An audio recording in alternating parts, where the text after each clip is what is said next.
Welcome back. I hope everyone is healthy during this quarantine time and during this pandemic. I know it's pretty drastic out there, and I just want to make sure everyone's safe. Um, Basically, this post is going to talk about Donald Trump's reelection. Um, as this pandemic continues, we've seen a drastic decrease in Donald Trump's approval rating, and this is going to impact the 2020 election and his possibility of getting reelected. So basically, Donald Trump is pushing the buttons of constantly in the media, as you see in his daily updates of the quarantine and coronavirus situation.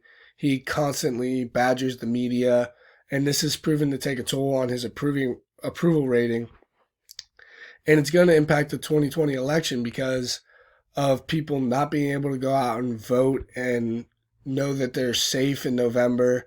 If this pandemic continues, then he's going to lose a lot of his supporters that are going to vote, because traditionally his voting demographic is uneducated, low income people who uh, and racists are also included in that, um, that aren't very educated about how the voting process works.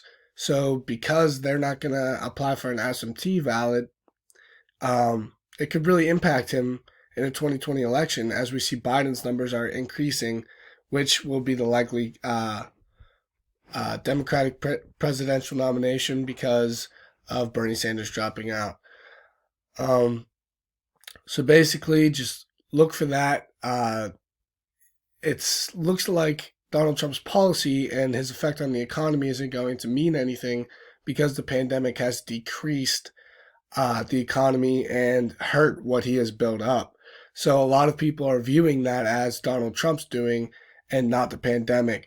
So there's going to be a very close race in 2020, and I see Donald Trump as a questionable reelected president. Thank you. Hope to join us next video.